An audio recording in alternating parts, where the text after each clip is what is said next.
The Magic Ring, a fairy tale from the Yellow Fairy Book, Part 3. Then in the hour of Martin's dire necessity, his old friends Shirka the dog and Waska the cat remembered how Martin had once saved them from a cruel death, and they took counsel together as to how they should help him. And Shirka growled and was of the opinion that he wanted to tear everyone in pieces. But Waska purred meditatively and scratched the back of her ear with a velvet paw and remained lost in thought. At the end of a few minutes, she had made up her mind, and turning to Shirka, said, "Let us go together into the town, and the moment we meet a baker, you must make a rush between his legs and upset the tray from off his head. I will lay hold of the rolls and will carry them off to our master." No sooner said than done.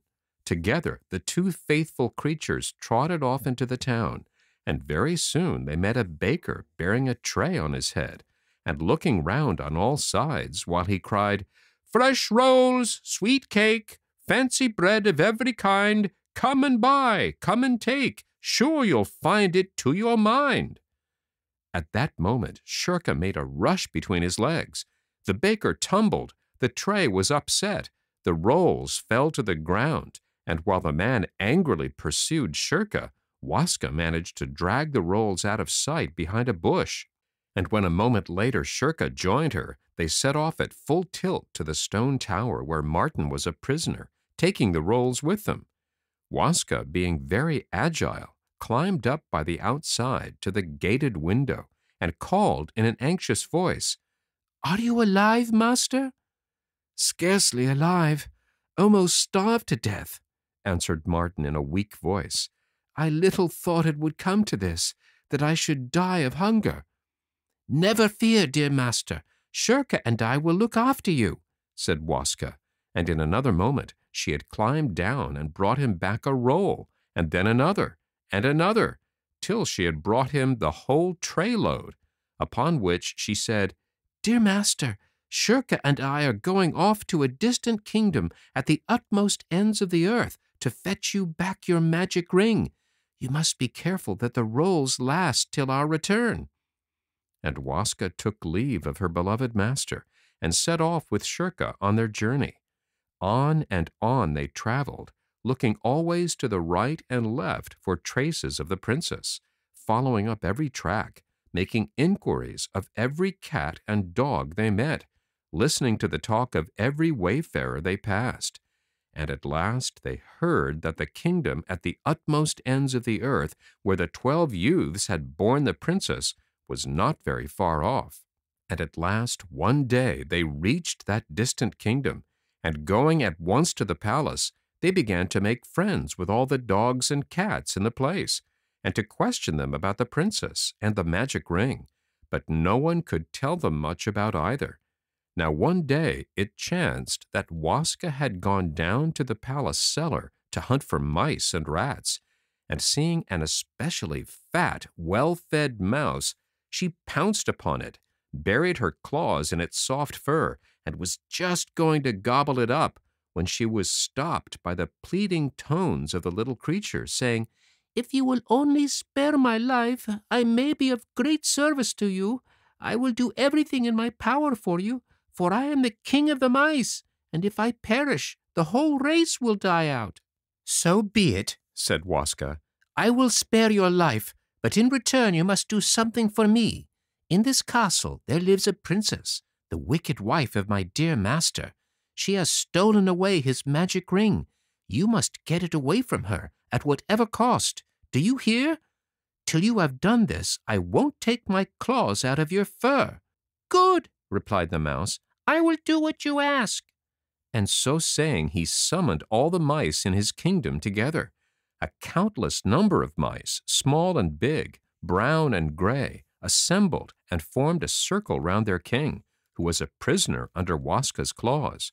Turning to them, he said, "Dear and faithful subjects, whoever among you will steal the magic ring from the strange princess will release me from a cruel death, and I shall honor him above all the other mice in the kingdom."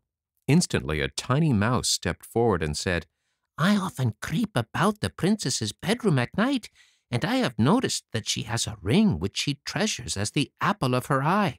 All day she wears it on her finger, and at night she keeps it in her mouth. I will undertake, sire, to steal away the ring for you. And the tiny mouse tripped away to the bedroom of the princess and waited for nightfall.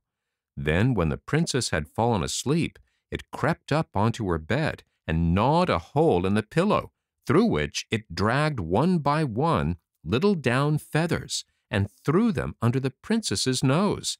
And the fluff flew into the princess's nose and into her mouth, and starting up, she sneezed and coughed, and the ring fell out of her mouth onto the coverlet. In a flash, the tiny mouse had seized it and brought it to Waska as a ransom for the king of the mice. Thereupon Waska and Shurka started off and traveled night and day till they reached the stone tower where Martin was imprisoned, and the cat climbed up the window and called out to him, Martin, dear master, are you still alive? Ah, Waska, my faithful little cat, is that you? Replied a weak voice. I am dying of hunger. For 3 days I have not tasted food. Be of good heart, dear master, replied Waska. From this day forth you will know nothing but happiness and prosperity. If this were a moment to trouble you with riddles, I would make you guess what Shurka and I have brought you back. Only think, we have got you your ring. At these words Martin's joy knew no bounds, and he stroked her fondly, and she rubbed up against him and purred happily, while below Shurka bounded in the air and barked joyfully. Then Martin took the ring, threw it from one hand into the other, and instantly the 12 youths appeared and asked what they were to do.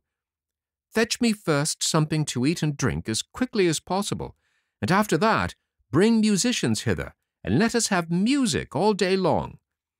Now when the people in the town and palace heard music coming from the tower, they were filled with amazement, and came to the king with the news that witchcraft must be going on in Martin's tower, for instead of dying of starvation, he was seemingly making merry to the sound of music, and to the clatter of plates and glass and knives and forks, and the music was so enchantingly sweet that all the passers-by stood still to listen to it. On this the king sent at once a messenger to the Starvation Tower, and he was so astonished with what he saw that he remained rooted to the spot. Then the king sent his chief counselors, and they too were transfixed with wonder. At last the king himself came, and he likewise was spellbound by the beauty of the music. Then Martin summoned the 12 youths, spoke to them, saying, Build up my castle again, and join it to the king's palace with a crystal bridge. Do not forget the trees with the golden and silver apples, and with the birds of paradise in the branches, and put back the church with the 5 cupolas, and let the bells ring out, summoning the people from the 4 corners of the kingdom. And one thing more, bring back my faithless wife, and lead her into the women's chamber. And it was all done as he commanded, and leaving the Starvation Tower, he took the king, his father-in-law, by the arm, and led him into the new palace, where the princess sat in fear and trembling, awaiting her death. And Martin spoke to the king, saying, King and royal father, I have suffered much at the hands of your daughter. What punishment shall be dealt to her? Then the mild king answered, Beloved prince and son-in-law, if you love me, let your anger be turned to grace. Forgive my daughter, and restore her to your heart and favor. And Martin's heart was softened, and he forgave his wife, and they lived happily together ever after. And his old mother came and lived with him, and he never parted with Shurka and Waska. And I need hardly tell you that he never again let the ring out of his possession. The end.